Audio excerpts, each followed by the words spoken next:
அதாவது அவங்க என்ன நினைச்சிட்டாங்கன்னா எல்லா இடத்துலையும் பேசிக்கிட்டே இருக்கணும், எல்லா இடத்துலையும் பிரச்சனை பண்ணிக்கிட்டே இருக்கணும், சண்டை போட்டுக்கிட்டே இருக்கணும் அப்படிங்கிற மாதிரி எல்லா கண்டென்ட்டையும் கொடுக்கணும்னு பிளான் பண்ணி கடைசியில் ஒரு சாச்சனாவா மாறிட்டாங்க. தர்ஷிகாவுடைய கேம் வந்து ஸ்பாயில் ஆயிடுச்சு. அதை பத்தி பேசுறதுக்கு வேற ஒன்றும் கிடையாது. இதுக்கப்புறம் தர்ஷிகா கேம்லேயே கிடையாது. தர்ஷிகா பேரை கேட்டாலே இரிட்டேட் ஆகுதுங்க. வார்னிங் கன்ஃபார்மா இருக்கும், இல்லைன்னா எல்லோ கார்டு வந்து ரயானுக்கு கொடுக்கறதுக்கான சான்சஸ் வந்து நிறையவே இருக்கும் அப்படிங்கிறத நம்ம எக்ஸ்பெக்ட் பண்றோம்.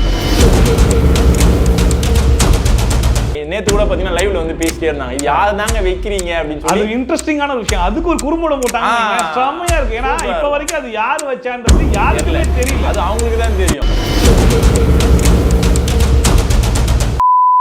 வணக்கம் my dear zone mates, welcome to Shafi Zone. நான் உங்க ஷஃபி. அண்ட் இன்னைக்கு நாங்கள் எதுக்காக வந்திருக்கோன்றது உங்களுக்கு கண்டிப்பாக தெரிஞ்சிருக்கும். 8th வீக்கோட அனாலிசிஸ் பண்ணுறதுக்காக நம்ம கூட வழக்கம் போல live updates, unseen updates, interesting அப்டேட்ஸ்லாம் கொடுத்துட்டு இருக்கிற விஎஸ்கே நம்ம கூட வந்திருக்காப்புல.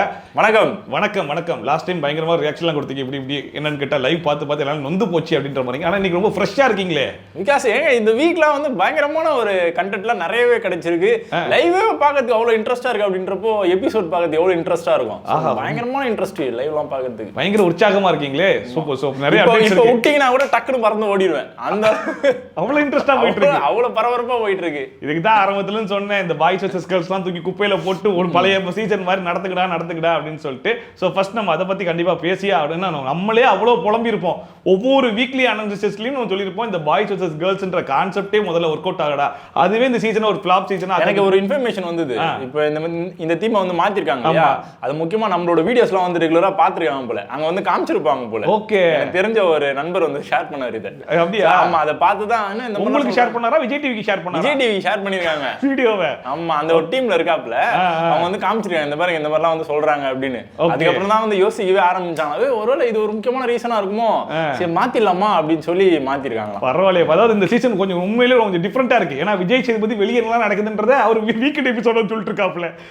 பிக் பாஸ் டீம் நம்ம பேசுறதெல்லாம் கேட்டு பார்த்தோம்.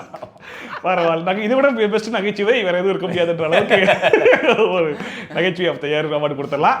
ஓகே, முதல்ல இந்த கான்செப்டை உடைச்சி இப்போ வந்து பாய்ஸ் வெர்சஸ் கேர்ள்ஸ் கம்பைன் பண்ணி விட்டுட்டானுங்க. இது எப்படி இருக்கு? அண்ட் இதுக்கப்புறம் தான் இந்த குரூப்பிசம் மேட்டர்ன்றது ஒன்று உருவாக்கும். இதுக்கு முன்னாடி வரைக்கும் குரூப்பா இருக்கிறது ஒரு பிரச்சனை கிடையாது, ஏன்னா டீமே குரூப் தான். பட் இதுக்கப்புறம் குரூப் ஆனானுங்க அப்படின்னா அது பிரச்சனை. குரூப்பிசம் அப்படிங்கிறது ஒரு பயங்கரமான ஒரு பிளாக் மார்க் மாதிரி ஆகும் ஒவ்வொருத்தருக்கும். ஸோ இண்டிவிஜுவலாக விளையாட வேண்டியது ரொம்ப முக்கியமான ஒரு விஷயம் இதுக்கப்புறம். ஸோ இப்போ உடச்சி விட்டதுக்கு அப்புறமா எல்லாரும் இண்டிவிஜுவலாக ஆட ஆரம்பிச்சிட்டாங்கன்ற மாதிரி நினைக்கிறீங்களா, இல்லை இன்னுமே சில குரூப்ஸ்லாம் இருக்குதா, இந்த குழப்பங்கள்லாம் இருக்குதுன்ற மாதிரி நினைக்கிறீங்களா? இப்போதான் வந்து ஸ்ட்ராங்கான குரூப்ஸ்லாம் வந்து கிரியேட் ஆகிருக்கு. இதுக்கு முன்னாடி வர ஆண்கள் பெண்கள் சொல்லி ரெண்டா பிரிஞ்சிருந்தாங்க இல்லையா, அதுக்குள்ளேயே வந்து கேங்கா இருந்தாங்க. இப்போ வந்து அந்த ஒரு டீம்ல, அந்த ஒரு குரூப்ல வந்து ஆண்கள் பெண்கள் எல்லாருமே பார்த்தீங்கன்னா மிக்ஸ்டா வந்து இருக்க ஆரம்பிச்சிட்டாங்க. Okay, so Rayan team, Jacqueline, Soundarya அவங்கலாம் வந்து ஒரு டீமா இருக்காங்க. அது பேர் என்ன, கோவா கேங். இன்னொரு சைடு வந்து முத்துக்குமரன் அவங்கலாம் பார்த்தீங்கன்னா ஒரு டீம் ஃபார்ம் பண்ணி இந்த டாஸ்க் வந்து ப்ளே பண்ணிட்டு இருக்காங்க. அடுத்ததான் வந்து சத்யாலாம் நான் வந்து இண்டிவிஜுவல் அப்படின்னு சொல்லிட்டு இருக்காரு. தர்ஷிகா என்ன ஒரு கேட்டகரின்னு தெரியல, அவங்கள பத்தி பேசுறதுக்கு ஐயோ கடவுளே அப்படின்ற மாதிரி தான் இருக்கு. ஸோ இப்போதைக்கு அப்படிதான் போயிட்டு இருக்கு. கேங்கா ஃபார்ம் பண்ணி தான் இந்த ஒரு டாஸ்கை ப்ளே பண்ண முடியும், வேற வழி கிடையாது இல்லையா. ஸோ அதனால ஒரு கேங்கை வந்து ஃபார்ம் பண்ணி இந்த ஒரு டாஸ்க்கை வந்து ப்ளே பண்ணாங்க. நெக்ஸ்ட் வீக்ல இருந்து ஏதாவது ஒரு சேஞ்சஸ் வந்து வருமானதை வெயிட் பண்ணி தான் பார்க்கணும். ஆமா, இது வந்து பிக் பாஸே வந்து ஒரு ப்ளே பண்ற மாதிரி நான் பார்க்குறேன். ஏன்னா இண்டிவிஜுவலா ஆடணும் அப்படின்னு ஒரு ஆரம்பிச்சதுக்கு அப்புறமா ஒரு டாஸ்கை கொடுக்குறாரு. அந்த டாஸ்கை இண்டிவிஜுவலா ஆட முடியாது, ஏன்னா ஒரு அலைன்ஸ் வச்சு தான் ஆகணும். என் பொம்மை நீ எடுத்துக்கொண்டு போய் சேர்த்தாதான் நான் வந்து கடைசி வரைக்கும் வர முடியும் அப்படின்னா ஒருத்தர்கிட்ட அக்ரிமெண்ட் போட்டு தான் ஆகணுங்கிற போது அது ஒரு 2 பேர் அக்ரிமெண்ட் போறது இல்லாம 4 பேர் ஆகுது. 4 பேரா சேர்ந்தவங்க நம்ம 2 பேர் டீமா சேர்ந்து இன்னொரு 4 பேர் இருக்காங்கல்ல, அவங்கள அடிக்கலாமா அப்படிங்கிற மாதிரி அளவுக்கு இந்த குரூப்பிங் சம் வந்து சேர ஆரம்பிச்சிச்சு. இப்போ என்ன ஆகும்னா, இந்த குரூப் இருக்கு இல்லையா, இந்த குரூப் ரொம்ப ஸ்ட்ராங் ஆயிரும். நெக்ஸ்ட் வீக்லையும் ஒரு கேம் வரும்போது இண்டிவிஜுவலாக ஆடணும் அப்படிங்கும் போதும் அலைன்ஸ் வைக்க ஸ்டார்ட் பண்ணுவாங்க. மேபி இந்த கேம்லையும் நம்ம வந்து சேர்ந்துக்கலாமா, அந்த கேம்ல அப்படி தானே ஆடணும் அப்படிங்கிற மாதிரி ஒரு மைண்ட் செட் வரும்போது என்ன ஆகும்னா, அது அவங்களுக்கு பேக் ஃபயர் ஆகும். ஏன்னா அந்த கேமை வந்து இண்டிவிஜுவலாக ஆடணும், பட் குரூப்பாக சேர்ந்து ஆடும்போது அது வந்து அவங்களுக்கு நிறைய நெகட்டிவ்ஸாக வரும், ஒஸ்ட் பெர்ஃபார்மரில் வருவாங்க. ஸோ அதுக்கப்புறம் என்ன சொல்லிட்டீங்களா அப்படின்னு சொல்லிட்டு அவங்க ஒரு குரூப்பா ஃபார்ம் பண்ணி இன்னொரு குரூப் அடிக்க ஆரம்பிப்பாங்க.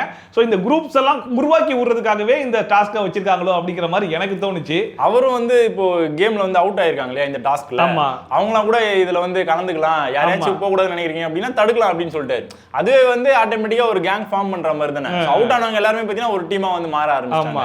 சோ தர்ஷிகா, அன்ஷிதா, தர்ஷிகா, அன்ஷிதா, விஷால் 3 பேரும் பாத்தீங்கன்னா லைனா வந்து நிக்கிறாங்க. இந்த தர்ஷிகா விஷால் பேரை கேட்டாலே நம்மளுக்கு ஒரு மாதிரி கடுப்பாகுது. இப்பலாம் அன்ஷிதா அவங்களாம் ஸ்டார்டிங்ல வரும்போது நெகட்டிவா தான் நமக்கு வந்து தெரிஞ்சாங்க. ஏன்னா வெளியில வந்து நிறைய விஷயங்கள் வந்து ஃபேஸ் பண்ணிட்டு வந்தாங்க.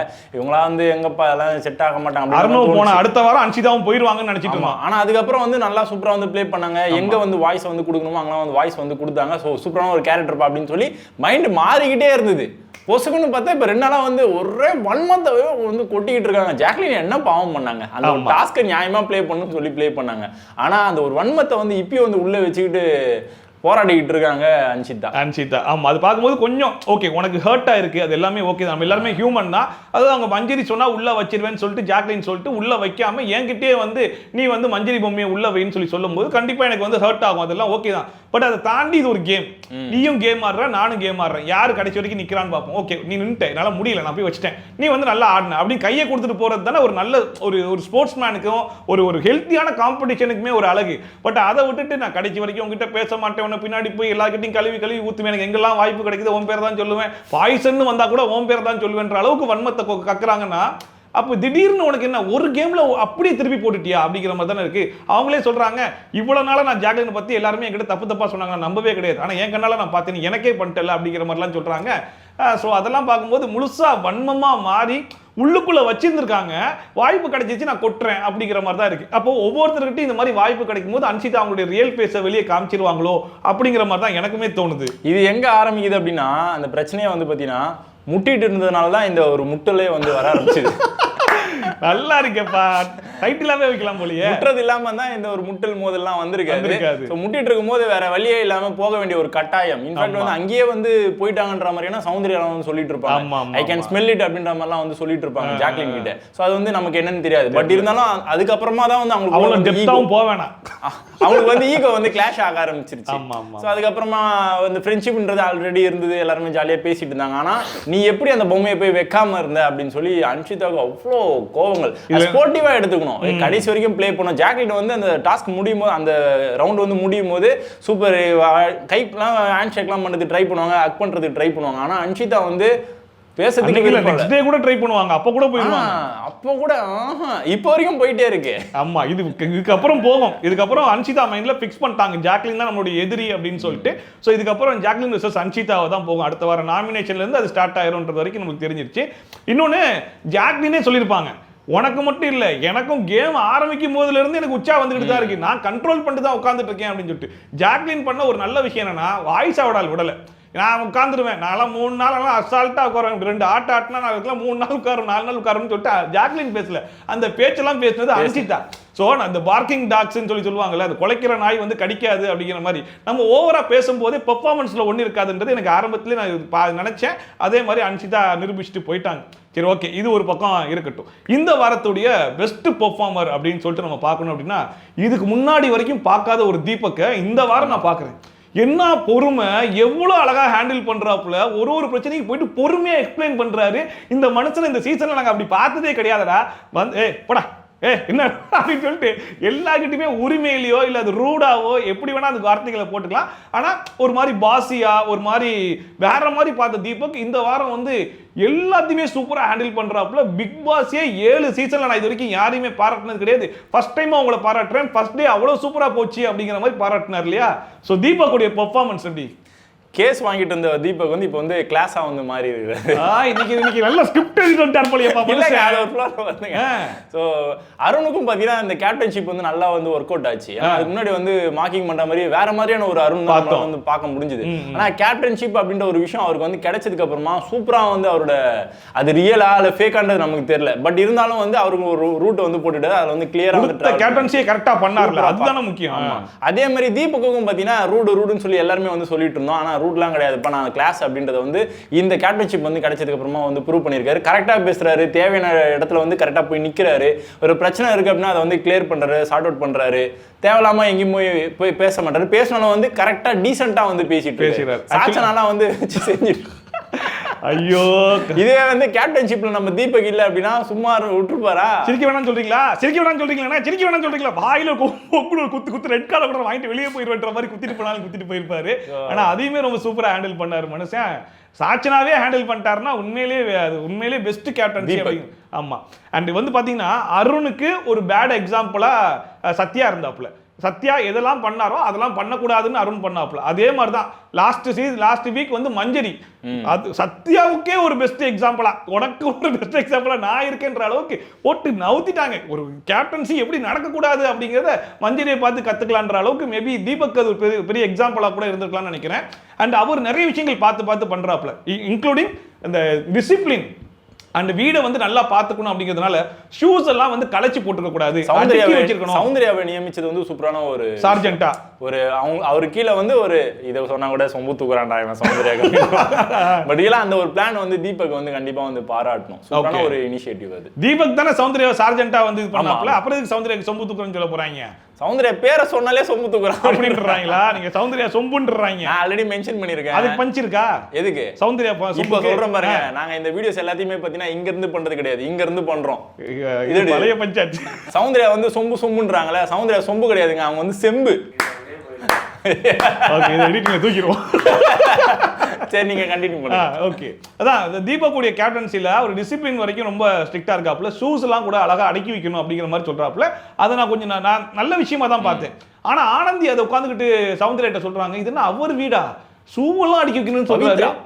பவித்ரா ஃப்ரிட்ஜ் மேட்ரு ஏங்க, ஃப்ரிட்ஜை திறக்கிறதுக்கு 4 பேர்ட்ட பெர்மிஷன் கேட்கணுமா அப்படிங்குது. இப்போ பவித்ரா எப்படி மாறிட்டாங்க அப்படின்னா கிட்டத்தட்ட அடுத்த சாட்சினா மாதிரி இருக்காங்க. அவங்க பண்ற விஷயங்கள் ரஷிகாவோட ஃப்ரெண்ட் இல்ல. ஆமா, அதனாலயே என்னன்னு தெரியல, பவித்ரா பண்றது வந்து இப்ப எனக்கு சுத்தமா பிடிக்கவே மாட்டேது. அண்ட் கிட்டத்தட்ட ஒரு புது பவித்ராவை பார்த்த மாதிரி இருக்கு. அண்ட் இப்போ அதாவது அவங்க என்ன நினைச்சிட்டாங்கன்னா எல்லா இடத்துலயும் பேசிக்கிட்டே இருக்கணும், எல்லா இடத்துலயும் பிரச்சனை பண்ணிக்கிட்டே இருக்கணும், சண்டை போட்டுக்கிட்டே இருக்கணும் அப்படிங்கிற மாதிரி எல்லா கண்டென்ட்டையும் கொடுக்கணும்னு பிளான் பண்ணி கிட்டத்தட்ட ஒரு சாச்சனாவா மாறிட்டாங்க. கரெக்ட் தான். சௌந்தர்யா கிட்ட கூட பாத்தீங்கன்னா நேத்து வந்து ஒரு பிரச்சனை வந்து போச்சு. அது வந்து அன்வான்டா நீ எதுக்கு என்ன வந்து உள்ள இழுத்து அப்படின்ற மாதிரி ஒரு ஆர்குமெண்ட் வந்து ஸ்டார்ட் ஆச்சு. ஆனா சௌந்தர்யா வந்து அங்கேயே முடிச்சிட்டாங்க. சாரி அப்படின்னு சொல்லி முடிக்கிறாங்க, பிரேக் பண்றாங்க. ஆனா பவித்ரா வந்து பேசிக்கிட்டே இருக்காங்க. என்னடா அப்ப எனக்கு தெரிஞ்சிச்சு பவித்ரா வந்து பேசினாதான் நம்ம வெளியில தெரியும் அப்படின்றதுக்காக பேசிட்டே இருக்காங்க அப்படின்றது நல்லாவே தெரிஞ்சது. சௌந்தர்யா வந்து கிச்சனுக்கே போயிட்டாங்க, அங்கேயும் போயிட்டு விடவே இல்லை, நோண்டிக்கிட்டே இருந்தாங்க பவித்ரா வந்து தர்ஷிகாவோட ஃப்ரெண்ட் அப்படிதான் இருப்பாங்கன்னு நினைக்கிறேன். இது வரைக்கும் சைலண்டா இருந்தாங்க, இப்ப பேசணுமேன்னு சொல்லி பேச ட்ரை பண்றாங்க. ஆனா அவங்களுக்கு வந்து செட் ஆகல. ஈவன் இந்த கேம்ல கூட ரஞ்சிதனா உங்க பொம்மையை நான் மேல, என் பொம்மையை அதாவது அவங்க பொம்மையை மேல வச்சுட்டு ரஞ்சித் பொம்மையை கீழே வச்சுட்டு, அண்ணா என் பொம்மை மேல இருக்குன்னா அடிச்ச உடனே எடுத்துட்டு ஓடிடுங்கண்ணா அப்படின்னு சொல்லிட்டு அவர் கையில எடுத்து கொடுத்து அவரை போக வச்சு அவர் தள்ளி விட்டு உள்ள போங்கன்னு அவர் அமுச்சு விட்டுட்டு அப்புறமா கடைசி வந்துட்டு ஐயோ அண்ணா உங்க பொம்மையை வைக்க முடியலண்ணா அப்படின்னாங்க. சரி, அது கூட யதார்த்தமா நடந்திருக்கும்னு நினைச்சா அடுத்து மஞ்சரி உள்ள வச்சிருவீங்கல்ல, மஞ்சரி கிட்ட கன்ஃபார்ம் பண்றாங்க. ஏன்னா மஞ்சரி கிட்ட இவங்க பொம்மை இருக்கு, பவித்ரா பொம்மை, மஞ்சரி கன்ஃபார்மா வச்சிருவீங்களா அப்படின்னா என் பொம்மையை நீ உள்ள வச்சுட்டானா, என் பொம்மை உள்ள போயிடுச்சுன்னா நான் வச்சிருவேன் அப்படிங்கிற மாதிரி சொல்லிட்டு இருந்தாங்க. மஞ்சரி உள்ள போயிட்டு மஞ்சரி போயிருங்க பின்னாடி கத்தி மஞ்சரியை உள்ள அமைச்சு விட்டுட்டு கடைசியில் ஆனந்தி பொம்மையை ஐயோ வைக்க முடியாதுன்னு சொல்லிட்டு 2 பேரும் அவுட் ஆகி விட்டாங்க. இப்படியே பவித்ரா ஆடினாங்கன்னா அவ்வளவு பெரிய அவுட் ஆகிட்டு அவங்க தான் ஜெயிப்பாங்க. சோ இதுவுமே ஒரு ஒஸ்டான ஒரு இது. மஞ்சரியும் வந்து அவங்க அவுட் ஆக்குனாங்க. மஞ்சரி பவித்ரா 2 பேர் தான் இருக்காங்க. ஓகே, பவித்ராவோட பொம்மை வந்து மஞ்சரி கிட்ட இருக்கு, மஞ்சரியோட பொம்மை வந்து பவித்ரா கிட்ட இருக்கு. அவங்க எல்லாருமே வந்து வச்சுட்டாங்க. இப்போ இவங்க 2 பேர்ட்ட அவங்க பொம்மை இருக்குல்ல, இப்போ யார் வைக்கிறதுன்னு சொல்லி அவங்களுக்குலாம் வந்து டிஸ்கஷன் வந்து போக ஆரம்பிச்சு. அப்ப பவித்ரா வந்து மஞ்சரி என்ன சொல்றாங்க அப்படின்னா, நான் வந்து நாமினேஷன் இருந்தேன், நான் வந்து வீக்கா ஃபீல் பண்றேன், சோ நான் வந்து சேஃப் ஆயிட்டேன் அப்படின்னா கடைசி வரைக்கும் இந்த டாஸ்க் வந்து ப்ளே பண்றேன், எனக்கு நாமினேஷன் ஃப்ரீ வந்து கிடைச்சது அப்படின்னா நெக்ஸ்ட் வீக்ல இருந்து நான் தப்பிச்சிருவேன், அதனால நான் வந்து ப்ளே பண்றேன், நீ அவுட் ஆயிடு அப்படின்னு சொல்லி மஞ்சரி வந்து சொல்றாங்க. ஆனா பவித்ரா வந்து கேட்கற மாதிரியே இல்ல, போய் உட்காந்துட்டாங்க. கடைசியில மஞ்சரி வந்து வேற வழி இல்லாம போய் வச்சிட்டாங்க. சோ பவித்ரா வந்து வச்சிருந்த பொம்மை வந்து மஞ்சரியோட பொம்மை, சோ மஞ்சரி வந்து அவுட், பவித்ரா வந்து சேஃப்.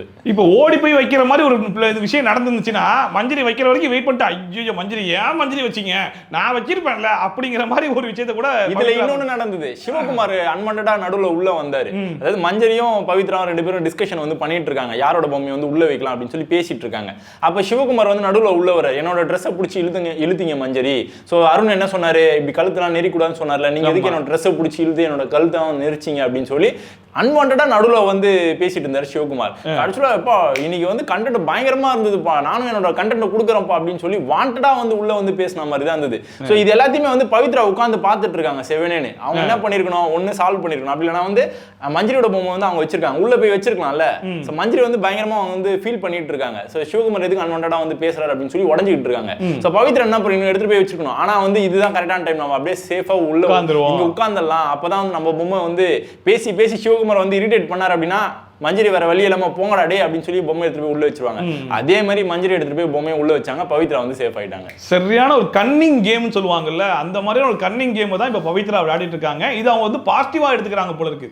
நம்ம இப்படி பண்றதுனால நமக்கு வந்து நிறைய சப்போர்ட் வருது. லாஸ்ட் வீக் பெஸ்ட் பெர்ஃபார்மர் வேற வாங்கிட்டோம், ஸோ இந்த வாரமும் அதே மாதிரி கன்டினியூ பண்ணுவோம், பெஸ்ட் பெர்ஃபார்மர் கிடைக்குன்ற மாதிரி நினைக்கிறாங்க. பட் இது அவங்களுக்கு வந்து பயங்கரமான நெகட்டிவ் ஃபேமை கொடுக்க போகுது அப்படிங்கிறது அவங்க கூடிய சீக்கிரத்தில் வந்து அவங்க தெரிஞ்சுப்பாங்க. ஸோ அது ஒரு பக்கம் இருக்கட்டும். இன்னொரு பக்கம் வழக்கம் போல இதையும் நம்ம பேச்சு தான் ஆகணும், வேற வழி இல்லை. ஏன்னா அதை தான் முக்காவாசி நேரம் காட்டி தொலைறாங்க நம்மளுக்கு வேணாம்னு நினைச்சா. சொல்லும் போதே நான் கெஸ் பண்றேன், கரெக்டான்னு சொல்லுங்க. தர்ஷிகா விஷால் அன்ஷிதா கரெக்டா? தர்ஷிகா விஷால் அன்ஷிதா கூட விட்டுறலாங்க. தர்ஷிகா விஷால், இன்னொரு பக்கம் ஆனந்தி பவித்ரா. ஏண்டா அன்ஷிதா கூட இதுல வந்து ஒரு சின்ன பகுதி தான். விஷாலை கூப்பிட்டு ஒரு அக்கறையில பேசிட்டு விட்டுட்டாங்க, அவ்வளவுதான் அன்ஷிதா பண்ணது. மற்றபடி வேற எதுவுமே பண்ணல. மற்ற எல்லாத்தையுமே பண்றது யாரும் பாத்தீங்கன்னா இந்த ஆனந்தியும் பவித்ரா. ஒருவேளை வந்து அன்ஷிதாக்கு வந்து லவ் இருக்குமோ அப்படின்றது. அப்புறம் அன்ஷிதாட்டே போயிட்டு ஏண்டி உனக்கு பொசசிவ் இருக்காடி, இருந்தாலும் தப்பு கிடையாதுடி அப்படின்ட்டு இருக்காங்க ஆனந்தி. ஏமா நீ யாருமா, நீ எல்லா இடத்துலயும் வேலையை சிறப்பா பண்ணிக்கிட்டு இருக்கிய அப்படிங்கிற மாதிரி இருக்கு. அன்ஷிதாவுடைய ஸ்டோரியை இவங்களுக்கு பவித்ராக்கும் ஆனந்திக்கும் தெரியாது அப்படின்னா கூட இவங்க பேசுறதுல ஒரு நியாயம் இருக்குன்னு சொல்லலாம். அவங்க ஸ்டோரி வெளியவே எல்லாருக்கும் தெரியும். உள்ள 2 பேரும் உள்ள வந்திருக்காங்க. பொண்ணு பார்க்குற டாஸ்க்ல கூட வந்து அவங்க வந்து அர்ணவ் பேரை சொல்லலையே தவிர்த்து அர்ணவோடைய எல்லா டீட்டெயில்ஸையும் சொல்லிட்டு போனாங்க. அப்படி இருக்கும்போது இங்க வெளியே எல்லாரும் ஜோ பார்த்துட்டு இருப்பாங்க. ஆல்ரெடி அன்ஷிதாக்கு வெளியே வந்து ஒரு நெகட்டிவ் இருக்கு, எல்லாம் தெரிஞ்சுமே நீ வந்து ஒரு ட்ரை பண்ணு, ஒன்றும் பிரச்சனை கிடையாது, விஷாலோட ட்ரை பண்ணி ஏதாவது ஒன்று ட்ரை அப்படிங்கிற மாதிரி என்கரேஜ் பண்றது என்ன மாதிரியான ஒரு மைண்ட் செட்னு ஒன்று தெரியல. ஆனந்தி பயங்கரமா பேசுறாங்க, நான் புக்கு படிப்பேன் அதை படிப்பேன், ஆனா அவங்க பேசுறது எதுவுமே புக்கு படிச்சு பேசுற மாதிரி இல்லையே. அவங்க எந்த புக்கை படிக்கிறாங்க அதான் எனக்கு தெரியல. குங்குமத்தை படிச்சுட்டு வந்துட்டாங்களா இல்லங்க, நைட் ஆனாலே வேற மாதிரி அவங்களோட பிஹேவியர்லாம் இருக்குல்ல, எந்த புக்கை படிக்கிறாங்கன்னு எனக்கு தெரியல. ஆமா, விஎஸ்கே இன்னைக்கு பயங்கர ஃபார்ம்ல இருக்காருன்ற காரணத்தினால பின்னி பெடர் எடுத்துட்டாங்க. இங்க இருந்து பண்றது கிடையாது, இங்க இருந்து பண்றது. சரி ரைட். சோ இதெல்லாம் தான் கண்டஸ்டன்ஸோட இது. அண்ட் தர்ஷிகாவுடைய கேம் வந்து ஸ்பாயில் ஆயிடுச்சு. அதை பத்தி பேசுறதுக்கு வேற ஒண்ணும் கிடையாது. இதுக்கப்புறம் தர்ஷிகா கேம்லயே கிடையாது. தர்ஷிகா பேரை கேட்டாலே இரிட்டேட் ஆகுதுங்க. Fake, full and full fake. முழுக்க முழுக்க கேமரா பார்க்குறாங்க, அப்புறம் ஊட்டி விடுறாங்க, அப்புறம் கேமரா பார்க்குறாங்க, அமுக்கி விடுறாங்க. கேமரா பார்த்து பார்த்து பண்றதுக்கு நீ எதுக்குமா பண்ணணும்? கண்ணு பட்டுச்சான், சுத்துறாங்க சாப்பாடு. கடைசி பூவா வந்து சுத்துறாங்க. சுத்தி ஆக்சுவலா வந்து ஊட்ட மாட்டாங்கன்னு நினைக்கிறேன். காக்காக வெளில வச்சிருவாங்கன்னு நினைக்கிறேன். காக்காக்கு தானே வைப்பாங்க, அதை கரெக்டா வச்சிருக்காங்க. கடைசி விஷாலுக்குல இப்போதைக்கு அவங்களோட காக்கா அதுதான் காக்கா பிடிச்சிட்டே இருக்காங்க இல்லையா. அவனை வச்சு என்ன நினைச்சிட்டாங்கன்னா விஷாலுக்கு வந்து ஃபர்ஸ்டா சேவ் பண்ணி விட்டுறாங்க சம்டைம்ஸ். ஸோ விஷாலுக்கும் நிறைய சப்போர்ட் இருக்கு போல இருக்குன்னு சொல்லிட்டு இவங்களா இமேஜின் பண்ணிக்கிட்டு விஷாலுடைய காதலியா நம்ம ஒரு ஆக்டிங்கை போட்டோம்னா விஷாலுடைய சப்போர்ட்டர்ஸ் நம்மளுக்கும் சப்போர்ட் பண்ணுவாங்கன்னு சொல்லிட்டு அங்கேருந்து சப்போர்ட் எடுக்கிறதுக்கு ட்ரை பண்ணிட்டு இருக்காங்க. இதுதான் நடந்துகிட்டு இருக்கு. இன்னொரு பக்கம் பவித்ராவும் ஆனந்தியும் அதை பத்தி பின்னாடி பேசியே சொல்லிட்டு இந்த நாரதர் வேலை ஒன்று பார்ப்பாங்க தெரியுமா, அந்த மாதிரி பின்னாடி போயிட்டு குச்சு குச்சு குச்சுன்னு பேசிக்கிட்டு இருக்காங்க. தர்ஷிகா இந்த டாஸ்க்ல எப்படி பண்ணாங்க? தர்ஷிகா சரியான பொம்மை டாஸ்க்ல ரெஃப்ரி நினைச்சிட்டேன் நானு. ஓ தீபக் அப்ப யாரு, இவங்க கன்ஃபியூஸ் ஆயிட்டேன். தீபக் சூப்பர்வைசரா இவங்க சூப்பர்வைசர், அப்புறம் தான் தெரிஞ்சு இவங்களும் ஒன் ஆஃப் தி கண்டஸ்டன்ட்னு. ஐயோ சாப்பிட்டு முடிச்சுட்டு கொஞ்சம் ரிலாக்ஸிங்கா வாக்கிங் போவாங்க பாத்தீங்களா, அந்த மாதிரி பொறுமையா அங்கேயும் நடந்துட்டு இருந்தாங்க. எதுக்கு என்ன பண்றாங்கன்னே புரியல. இல்ல ஃபர்ஸ்ட் ரவுண்ட்ல ஜாக்லின் எல்லாம் குரூப்பா சேர்ந்து ஒரு வேலையை பார்த்துட்டாங்கன்னு அவ்வளவு கோவப்பட்டாங்களே. விஷால் பொம்மையை எடுக்காம ஜாக்லின் பொம்மையை லூஸ் தினமா எடுத்து படுத்து கிடந்து ஜாக்லின் பொம்மை தூக்கி எரிஞ்சு விட்டு தர்ஷிகா பொம்மையை உள்ள கொண்டு போய் வச்சிருந்தா கேம் முடிஞ்சு போச்சு. அதை யோசிக்காம ஏதோ ஒரு வேலையை பார்த்ததுக்கு தர்ஷிகா கோவப்பட்டிருக்கணும் ஆக்சுவலா. ஆனா அங்க விஷால் நமக்கு லவ் கண்டுட்டு ஆரம்பிச்சிட்டோம், எதுவும் பேசக்கூடாதுன்றதுக்காக உட்கார்ந்துட்டு இருந்ததெல்லாம் ரொம்ப ஃபேக்கா தான் இருந்துச்சு. ஒரு பக்கம் சண்டை ரயானோட சண்டை. ஆமா, ரயான் அண்ட் ராணவ் அது பயங்கரமா இருந்தது. அதுல வந்து தப்புன்றது பார்த்தீங்கன்னா கண்டிப்பா மேக்ஸிமம் வந்து ரயான் மேலேயும் ஜெஃப்ரி மேலேயும் தான் இருக்கு. ராணவ் என்ன பண்றாரு, ஒரு பவர் வந்து கொடுக்குறாரு பிக் பாஸ். ஸோ அவுட் ஆனவங்க கூட போய் இதுல வந்து கலந்துக்கலாம் சொல்லி ஒன்று சொல்றாரு. நெக்ஸ்ட் ஆனா அந்த பால் பிட்டுக்குள்ள வந்து போகக்கூடாது அப்படின்றது வந்து ஒரு ரூல். டாலோஸ்குள்ளேயும் போகக்கூடாது. ஆமா, டாலோஸ்குள்ளேயும் போகக்கூடாது. வெளியிலேயே வந்து தடுக்கலாம், யாரை வந்து நீங்க காப்பாற்ற நினைக்கிறீங்கன்னா உள்ள அனுப்பலான்ற மாதிரி சொல்லியிருக்காரு. அப்ப என்ன பண்றாங்க, ஜெஃப்ரி வந்து பிடிச்சிருக்காரு ராணவ். அப்போ ஜெஃப்ரி தான் என்ன பண்ணாரு, ராணவ் வந்து பால் பிட்டுக்குள்ள வந்து தள்ளி விடுறாரு. ஸோ அவர் என்ன பண்ணாரு, உள்ள விழுந்துறாரு. பட் அவரோட பொறுப்பு என்ன, அவர் அவரோட பிளான் என்ன ராணவுக்கு ஜெஃப்ரி வந்து ஹோல்ட் பண்ணும். ஜெஃப்ரி கையில் இருக்கிற பொம்மை வந்து ரயானோட பொம்மை. ஸோ அந்த பொம்மை வந்து உள்ள போகக்கூடாதுன்னு சொல்லி அவரோட பிளான். ஓகே, அதுக்கு முன்னாடி வந்து டிஸ்கஷன் பண்ணாங்க, அதெல்லாம் வந்து செகண்டரி. ஸோ டாஸ்காக பார்க்கும்போது ராணவ் வந்து அவரோட வேலையை வந்து கரெக்டாக வந்து பண்ணியிருக்காரு. பட் உள்ள தள்ளி விட்டது வந்து ஜெஃப்ரி தான் இல்லையா? ஸோ தப்பிக்க கூடாதுன்னு சொல்லி இருக்கமா வந்து பிடிக்கிறாரு. ரயான் என்ன பண்ணியிருக்கணும் அப்படின்னா ராணவ் வந்து சைடில் இருந்து பிடிச்சி இழுத்துருக்கணும், இல்லைன்னா சைடில் வந்து தள்ளி விட்டுருக்கணும். ஆனால் அதை பண்ணாமல் ராணவ் மேலேயே ஏறி படுத்துக்கிட்டாரு. கீழே ஜெஃப்ரி, மேல ராணவ், அதுக்கு மேல வந்து ரயான். சோ 3 பேர் மேல இருக்காங்க, 2 பேர் மேல இருக்காங்க. அப்ப ஜெஃப்ரி எப்படி எந்திரிச்சு ஓட முடியும்? ஆமா. சோ அது வந்து கொஞ்சம் ரயான் வந்து கொஞ்சம் யோசிச்சிருந்து சைடுல தள்ளி விட்டுருந்தா மேபி ஜெஃப்ரி வந்து தப்பிச்சு போயிருக்க வாய்ப்புகள் இருந்திருக்கும். நெக்ஸ்ட் வந்து கழுத்தை பிடிச்சி ஹோல்ட் பண்ணிட்டு இருந்தாரு ரயான். சாஃப்டா தான் பிடிச்சேன், ஒரு லிமிட்ல தான் நான் பிடிச்சேன்னு சொல்லி ரயான் வந்து சொல்றாரு. பட் பாக்குறதுக்கு நமக்கு அப்படி தெரியாது இல்லையா? சோ கொஞ்சம் நெருக்கமா தான் இருந்தது. பட் ராணவ் வந்து பெருசா அந்த டைம்ல வந்து எடுத்துக்கல, ஃப்ரீயா வந்து விட்டாரு. ஜெஃப்ரி மட்டும் வந்து விடவே கூடாதுன்னு சொல்லி ஹோல்ட் பண்ணிட்டு இருந்தாரு. ஒரு கடத்துல 2 பேரும் செவுத்துல போய் முட்டிட்டு இருந்தாங்க. அப்போ வந்து ஜெஃப்ரி வந்து கையை வச்சு ஃபேஸ்லயே வந்து ஒரு பஞ்ச் வந்து கொடுத்தாப்ல. அவருக்கு வந்து ஜெஃப்ரிக்கு தெரிஞ்சிச்சு, ஃபேஸ்ல வந்து பட்டுச்சுன்னு நல்லாவே தெரியுது. திருப்பி அங்க இருந்து யாருக்கோ வந்து ரியாக்ஷன் வந்து கொடுக்குறாரு. இப்படி ரியாக்ஷன் கொடுத்துட்டு திருப்பியும் வேகமா வந்து கையை எடுத்து வேகமா இடிச்சுட்டு, நீங்க கையை தானே ரிமூவ் பண்ணணும், கையை பிடிச்சி இழுத்துட்டு ஓட வேண்டியதானே, நீங்க எது கை இந்த கையை வந்து எதுக்கு எல்போ வந்து வேகமா வந்து ஓகணும் இல்லையா? ஸோ ஃபேஸ்ல செம்மையான ஒரு அடி ராணவுக்கு. ஆமா, ராணவ் செம்ம அடி. அப்புறம் ஜெஃப்ரியால கச்சேரிக்கு உள்ள போக முடியல. அப்புறம் முத்துக்குமரனையும் வந்து பாத்தீங்கன்னா ஒரு ரொட்டேட் பண்ணி கீழே தள்ளி விட்டாரு Rayan. So full and full பார்த்தீங்கன்னா ஒரு ஃபோர்ஸான ஒரு கேமாக தான் வந்து இந்த டாஸ்க் வந்து ப்ளே பண்ணாங்க ரயானும் ஜெஃப்ரியும். அதை கொஞ்சம் கண்ட்ரோல் பண்ணியிருந்துக்கலாம். ஸோ ராணுவ மேலே வந்து பெருசாக எந்த தப்புமே கிடையாது. ஸோ எக்ஸாம் மூடுன்ற ஒரு வார்த்தை என்னன்னா, கோவா கேங்ல ஆல்ரெடி 2 பேர் வெளியே போயிட்டாங்க. ஆமா, மீதி இருக்கிற 2 பேர் தான் கோவா கேங் ஜெயிக்கணும்டா அப்படிங்கிற மாதிரி வெறித்தனமா விளையாட ஆரம்பிச்சிட்டாங்க. ரயானுக்குலாம் வெறி பிடிச்சி போச்சு போல இருக்கு இந்த கேங். இந்த கேம்ல ஜாக்லின் சௌந்தர்யா அவுட் இல்லையா, வெளியில உட்காந்துருக்காங்க இல்லையா? ஸோ இதை பத்தி கேட்கறாங்க, நீ எதுக்கு ஜெஃப்ரி வந்து டைட்டா ஹோல்ட் பண்ணுன்னு சொல்லி ராணுவட்ட வந்து கேட்கறாங்க. என்னோட கழுத்தை பிடிச்சதெல்லாம் உங்களுக்கு தெரியலையா அப்படின்னு சொல்லி ராணுவ வந்து வேலைடான ஒரு பாயிண்ட் வந்து கேட்கிறாரு.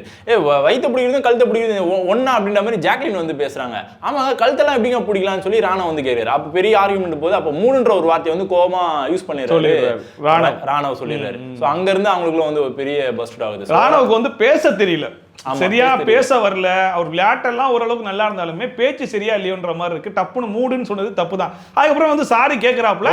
ஆனா அந்த சாரியை பிடிச்சி நான் ஓங்கி அரைஞ்சிட்டு நான் சாரி சொல்லிட்டுமாங்கிறது. அப்புறம் சௌந்தர்யா வழக்கம் போல வந்து குலைச்சிட்டு போவாங்களே அந்த மாதிரி இதை குலைச்சிட்டு போனாங்க. பாய் தான் கேட்டுச்சு, மீதி கேட்கலன்ற மாதிரி. சௌந்தர்யாவுக்கு கோவம் வந்தா முத்துக்குமரன் சொன்ன மாதிரி தான், திடீர் பார்க்காத ஒரு சௌந்தர்யாவை திடீர்னு பார்க்குற மாதிரி இருக்கு. வந்து இப்படி மூஞ்சி முன்னாடி ஓன்னு கத்திட்டு போறாங்க. ஸோ அது எந்த மாதிரியான ஒரு ஆட்டிடியூட்னே தெரியல. கோவப்படலாம், ஆனால் இவ்வளோ தூரமா ஒரு கோவம் இருக்கணும் அப்படிங்கிற மாதிரி தான் எனக்கு இருக்கு. நீங்க விஷ்ணு வந்து இன்டர்வியூ எடுத்தீங்களா? அவர்கிட்ட கேட்டிருக்கலாம்ல, நேச்சுரலாவே இப்படிதான் இருப்பாங்களா இல்ல எப்படி இது ஷோக்காக பண்றாங்களான்னு கேட்டீங்களா? கேட்டேன். அதுக்கு அவர் அப்படின்னு சொல்றாப்ல, எனக்கு என்னமோ அவங்க வந்து ரியலா இருக்கிற மாதிரி தான் தோணுது அப்படிங்கிற மாதிரி தான், அவர் நேச்சுரலா அப்படிதான் இருக்காங்க அப்படிங்கிற மாதிரி சொல்லிட்டாரா. சரி, நம்ம அதுக்கு மேல என்ன சொல்ல முடியும்? அவர் ஃப்ரெண்டா இருந்து அவர் பாக்குறாப்ல. பட் வெளியிருந்து பாக்குற நமக்கு வந்து பார்க்கும்போது இல்லையே, ஃபர்ஸ்ட் 2 வீக்ஸ் சௌந்தர்யா வேற மாதிரி இருந்தாங்க, இப்ப பாக்குறதுக்கு வேற மாதிரி இருக்காங்களே அப்படிங்கிற ஒரு கன்ஃபியூஷன் வருது. பட் அஸ் ஃப்ரெண்டா விஷ்ணுக்கு பார்க்கும்போது எனக்கு என்னமோ நான் பார்த்த சௌந்தர்யா தான் உள்ள இருக்காங்க, கேம்னு வரும்போது அப்படிதான் ரியாக்ட் பண்ணி ஆகணும் அப்படிங்கிற மாதிரி சொல்றாப்ல.